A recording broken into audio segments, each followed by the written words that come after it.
Welcome back. I'm James McLynas, and I'm still candidate for Sheriff of Pinellas County in 2024. I'm not giving up on the people of Pinellas County because they certainly haven't given up on me. But what I'd like to talk about is, I'd like to talk about what happened in this last primary. A lot of people are really unaware of what happens in the primary process, and what happened in this particular primary was, again, the dirty politics that goes on here in Pinellas County. Basically, the political party system, the Republicans versus the Democrats, is a system that's really designed to prevent anybody else from breaking through or getting in unless the establishment within the interculture of those organizations thinks that you're a good candidate or thinks that you should be elected. There is a kingmaker process that goes on here in Pinellas County. And if you're not part of the group, if you're not part of the clique, then they'll do everything in their power to prevent you from getting into the power. And this is a system that literally blocks out good candidates and good people from becoming important members of Pinellas County society to implement the changes that most of the people here in Pinellas County want. There's no question that people here in Pinellas County wanted cannabis freedom, which I offered, and now you will not have. There's no question that people wanted to end of mass incarceration, police abuse, police lack of accountability, lack of transparency at the Pinellas County Sheriff's Department. They wanted assistance with drug treatment rather than arrest. They wanted help with the homeless rather than putting a homeless in jail. There's a myriad of things that I offered on my platform that the people of Pinellas County have just been robbed out of that will no longer take place here in Pinellas County. And I want to just talk for a couple minutes about how that occurs. Here in Pinellas County, the 2019 census basically says that we had 974,996 people living in Pinellas County. Might have gone up a little bit between now and then, but the point is we have just under 1 million people here. In the last primary, the primary that we just had, we had 91,722 people in the Democratic Party, and that's 9.4% of the population.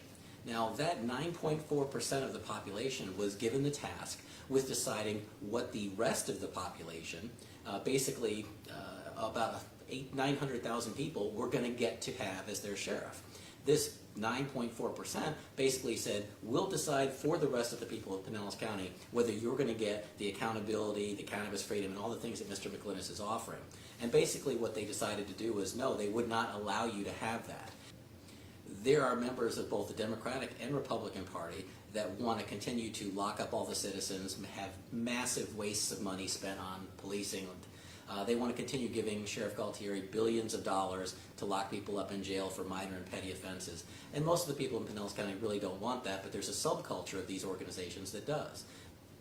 The difference between the people that voted for me in the Democratic Party and the people that voted against me in the Democratic Party was 17,850 votes. So basically, 1.8% of the Pinellas population ruled that you could not have the reforms that I wanted, the ones that I wanted to bring to the people of Pinellas County, the ones that the people of Pinellas County very clearly said that they wanted. My candidacy resonated not just with the people here in Pinellas County, but all over the world.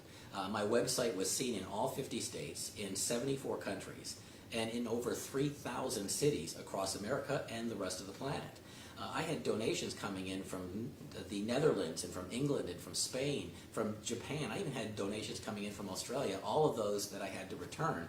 But the bottom line is we had people in foreign countries that wanted the people of Pinellas County to have the reforms that I was bringing here. But that 1.8% of the population of Pinellas County decided for the rest of you that you couldn't have those.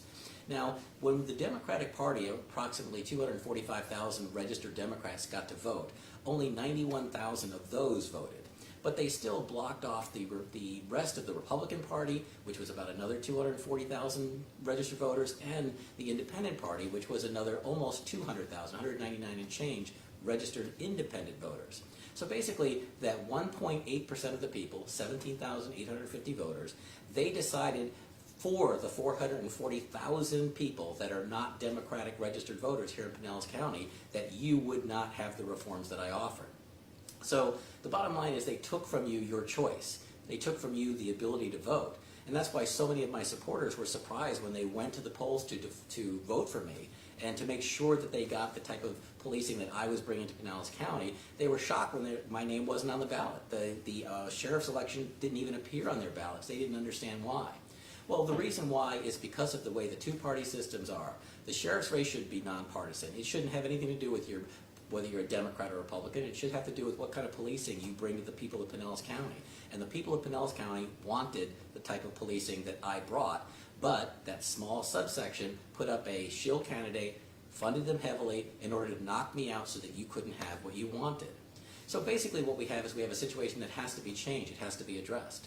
And just like I wanted to become sheriff, a non-law enforcement officer taking over the sheriff's department, because a law enforcement officer indoctrinated his entire career, will never make the reforms that I'm offering the people of Pinellas County. So if you want those types of reforms, you have to be like me. You have to go into the system and change it from within. And I think that the people of Pinellas need to understand that you need to change the way that you look at voting. You need to change the way you view how you take part in this system, how you take part in this process. The bottom line is we have about 200,000 independent, non-public Republican and non-Democratic registered voters. And I was one of those in the last election. I ran as an NPA candidate. I got over 100,000 votes here in Pinellas County, which is more than the entire votes cast in this primary was right here. So clearly I had support from a broad base of Pinellas County voters, but those broad-based voters were blocked and prevented and kept from voting for me in this primary. And that's what's wrong with this system. So I, as an NPA, I was upset with a lot of the things that the Republican Party does and a lot of things that the Democratic Party does, and I didn't want to be pinned in, and I didn't want to be held accountable to the sins of either party, and that's why I ran as an NPA in 2016. But as an NPA, we have 200,000 NPAs and approximately 240,000 each of the Democrats and the Republicans, and even if every single NPA votes for an NPA candidate, they still can't win without Democratic votes or without Republican votes. So the problem is, what do we do about the situation? Well, we have two things that we could do. We could either try and convince all the Republicans and all the Democrats to quit their parties and come to the Independent Party, and then the Independent Party, which is about 40,000 short of being a dominant party here in Pinellas County, could take over. Or we could do something a little bit different. We could take all the people that are in the Independent that aren't in any party and take over one of these parties. And I'm suggesting that the Independent voters here in Pinellas County, that 200,000 people, transfer all of their registrations to the Democratic Party, and we become what I would like to term the Independent Democratic Party of Pinellas County.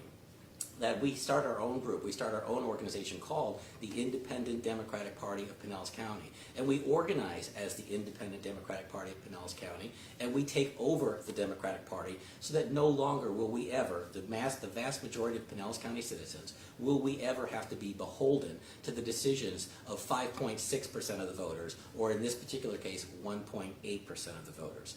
Should 1 million people in Pinellas County let 17,850 Democratic voters decide that you can't have cannabis freedom, you cannot have a cannabis-based strong economy, you cannot have an end to mass incarceration, over-policing, policing for profit, corrupt police officers, double-dipping deputies, wasteful spending, you're not allowed to have all these things because that 1.8% of the voters told you no.